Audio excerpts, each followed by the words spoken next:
Годинашната 16-та поред меѓународна младинска конференција што ја организира Младинскиот сојуз на Крушево ќе биде отворена во четврток на 27 септември во 18 часот, а ќе трае до понеделник 1 октомври. На конференцијата ќе присуствуваат 58 активни младински лидери од 16 земји: Македонија, Албанија, Босна и Херцеговина, Бугарија, Хрватска, Франција, Грција, Германија, Косово, Црна Гора, Италија, Полска, Романија, Србија, Словенија и Турција,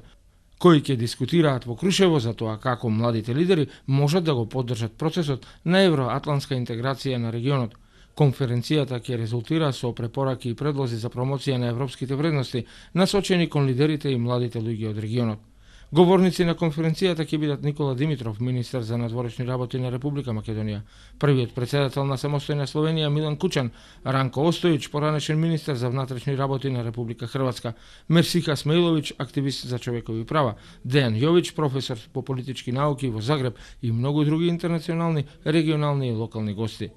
Цели на конференцијата е да се придонесе за разбирање на младите за европските вредности и за разликите помеѓу вредностите и политичките избори, да се поттикне демократско и граѓанско учество на младите луѓе на регионално ниво, преку развивање на разбирањето на младите за нивната улога во интегративниот процес на ЕУ и промовирање на можностите за нивниот општествен и интеркултурен ангажман и волонтерство, засновано на соработка и вмрежување, како и да се обезбеди инклузивен простор за младите од регионот на Југоисточна Европа и Европа, со цел да се разговара за регионалните предизвици и подобрување на условите за нивно учество во интегративниот процес и потребните реформи во регионот.